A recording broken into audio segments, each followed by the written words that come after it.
এখানে আমরা যে বাক্যটা দেখতে পাচ্ছি সেটা হচ্ছে এই সকালটি খুব কুয়াশাচ্ছন্ন।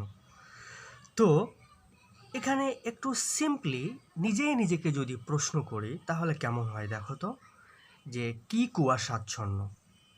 তাহলে উত্তর আসবে হচ্ছে সকালটি। আর এই সকালটাই হবে এই বাক্যের সাবজেক্ট। তো এই সাবজেক্টকে লিখার আগে আমরা একটু লক্ষ্য করব যে সকালটি এর আগে কোন শব্দ রয়েছে। এর আগে রয়েছে এই শব্দ, তাহলে অবশ্যই সাবজেক্টের আগেও এই শব্দটাই বসবে। তাহলে এখানে আমরা এই এর জন্য ব্যবহার করব হচ্ছে দিস। আর এখানে সকালটি এর জন্য হবে মর্নিং। তাহলে আমরা কি পেলাম, যে এই সকাল বা এই সকালটি। এখানে ভালো করে লক্ষ্য করলে দেখা যাবে এখানে হয়টা উজ্জ্ব রয়েছে, অর্থাৎ ভার্বটা উজ্জ্ব রয়েছে। তাহলে ভার্ব এখানে মনে মনে ধরতে হবে হচ্ছে হয়, তাহলে তার জন্য হচ্ছে ইস। তার জন্য কি হবে? ইস। আর এই ইসটাই হচ্ছে ভার্ব, ইসটা হচ্ছে ভার্ব। দিস মর্নিং ইস। এখানে খুব, এটার অর্থ কি? এটার অর্থ হচ্ছে ভেরি। ভেরি মানে হচ্ছে খুব।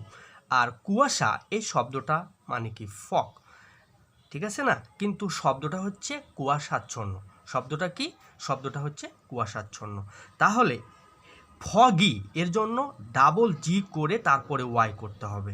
ভালো করে লক্ষ্য করতে হবে এখানে যে শব্দটা রয়েছে ওয়াই, লাস্টে যে ওয়াই, ওয়াই যোগ হবে। কিন্তু তার আগে আমরা দেখতে পাচ্ছি যে জিটা কনসোন্যান্ট, কনসোন্যান্টের আগে একটা ভাওয়েল।